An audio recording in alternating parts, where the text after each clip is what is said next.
Greetings, people of Earth. Mr. Proctor here, and I've got a little kind of a Blender tutorial situation here from my buddy Jackson, who is working on making some of those really cool, really weird snakes from Beetlejuice. You remember that show? That was so cool. All right. So Jackson's been attempting to he's been wrestling with some UV issues, and I think that I understand what's going on now. And let me just show you what I would like to, what I think is probably a more correct answer. What I'm going to do is I'm going to take this cube, and that cube probably has, yeah, it's already got its UV coordinates figured out. So I'll tell you what we're going to do. I'm going to take that cube, I'm just going to stretch it out to about as long as I think it needs to be. So I'm going to say SX, stretch, click. Alright, now I'm going to go to edit mode. And what we want here is we want lots of segments along this body, because what we're going to do is subdivide this and then do some deformation on it. So I have done that stretch. So let's get back in edit mode now. And I just want to, I want to operate on just these faces, but not the end faces. So let's just get these lines selected. We see that we just have the sides of the body selected, but not the ends. And now I'm going to do a subdivide. So if I just go to, sorry about the lawnmower next door, but coronavirus, what are you going to do? Let's see, subdivide. So I'm at the edge, subdivide. I've got edges selected, subdivide them.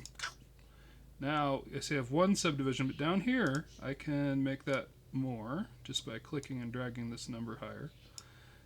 And if it looks like it goes to 10, but I could say I want 20, or however many. Seems to make sense. We'll start with there because we are actually going to be doing additional subdivision after this, so that should be fine. Alright, now we can go back to object mode. And solid view, actually let's go to textured, material preview, which we haven't done a lot of painting on this thing yet. But actually what my buddy's doing is he's using the painting tools, which should work at this point. Like if I go to UV editing, let's check this thing out. Where's my... Oh. When you do a select all here, we'll see everything. All right. So by doing it this way, we've left big areas in the UV coordinates that are these end faces, but these side faces are mapped to these like so, which should work. But it won't give you a lot of resolution on your UV map. So one way to do it is to do the painting thing. If it was me and I just needed a stripedy snake, let me show you what I would do. I would select some faces that I want to be one color or another.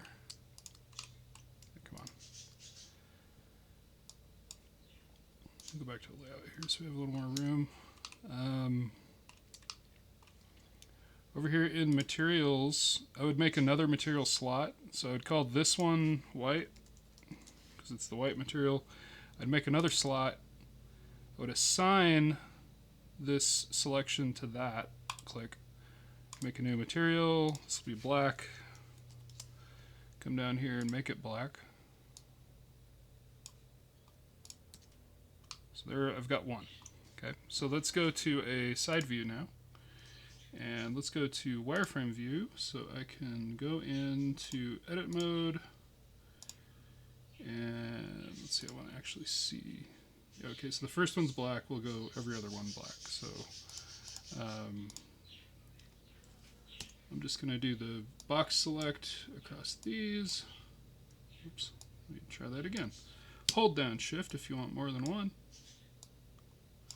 What I'm doing is just box selecting through. I'm doing this in wireframe view so that the selection passes through the entire object instead of just on the surface facing me.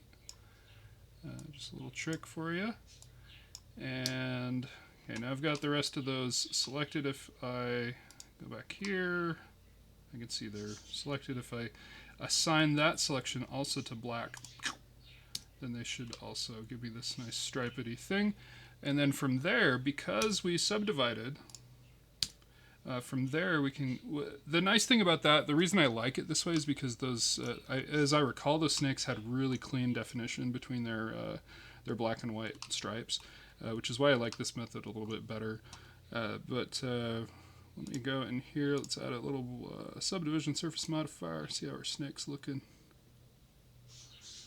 Yeah, let's increase that a little bit.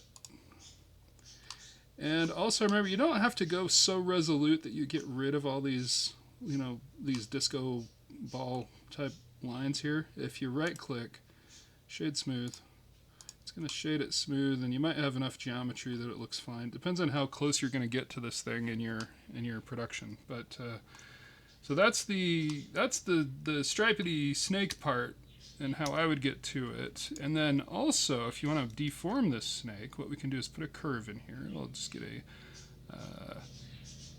I'll do a Bezier, sure. Okay, so let's go back to wireframe view so I can see where it's at. There it is. I'm going to just scale that Bezier curve up a little bit. Hopefully that'll be okay. And now on this snake thingy, what I want to do is make it match this curve. And we can do that with another modifier. So we got that subdivision surface modifier, we'll just pack it away there, we're keeping it. We're going to add another one. And this one will be a curve deform modifier. So under the deform section there, we'll do a curve deform. And we need to pick the curve. So that's this one. There it is. And it's kind of cool. So there's ways to like move the curve around. There are ways to animate that, although off the top of my head I can't remember how to do it right now. But if I move this snake in the X direction, so one cool thing you can do with this is you make this curve and you just make it go loopy and all crazy all over the place, and then you just say, hey snake, just move in the X direction, little GX. And you could animate that snake moving, and then it just kind of follows that curve.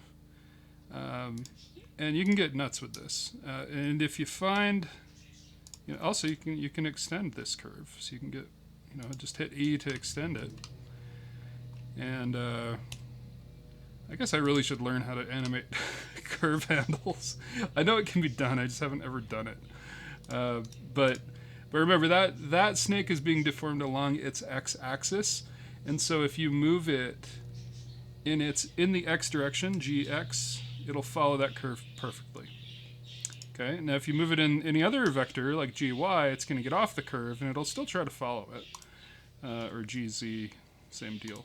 But hopefully that's useful to you, and I hope you enjoy, and I wish you a good day and happy blending. Stay safe and healthy, work hard, play hard. Mr. Proctor is out.